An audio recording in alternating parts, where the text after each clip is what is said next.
Next part, transparency, superintendent search. Last time we had the posting out there was November 23rd was when it was taken down. How do you find suitable candidates if we're really going to move forward with this, if the job isn't even posted? We had a process that we were following when the, Can you tell us what the process is? yes, it has been discussed several times. There was an ad hoc committee formed, I believe, Ms. Arminio, was that in the November meeting?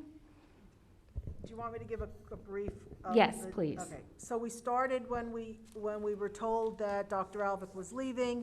We immediately, within the first week, put out a job description for both acting superintendent and superintendent. We actually had we gave like 2 weeks, or I don't know the exact time, 2 or 3 weeks for the acting superintendent position because we knew we had a time constraint, and we had an open application for superintendent. We put the advertisements out at the same time. We closed the acting superintendent applications so we could review those, and we left the superintendent. We left that open until November. We got 35 applicants. Some were specifically for acting superintendent, some were for the superintendent. We closed that because of the amount of the applicants. We wanted to close it and go through what we had.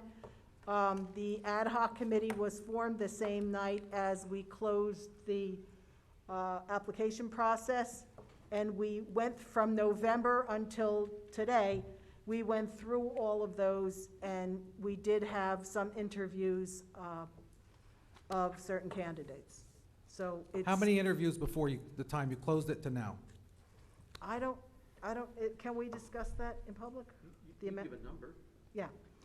We had, for acting superintendent, we had 2 interviews, and for superintendent, we broke the 35 down, because a lot of people were not qualified. We broke the 35 down to 9, and then we asked 5, we called 5 people, and to date, we had 2 people comply, and we have 2 more. Three, we had 3. I'm sorry, three interviews today, and 2 more we're planning on. And then we had the resolution tonight to just reopen it. Thank you, Michelle. So we have an acting superintendent who has a contract that doesn't have an expiration date. So how long can this go on for before someone or the board can wake up and say, maybe we want to switch things out? What is the process? Because I haven't been able to find a superintendent in Monroe that's never had an expiration on their contract. Stop my time?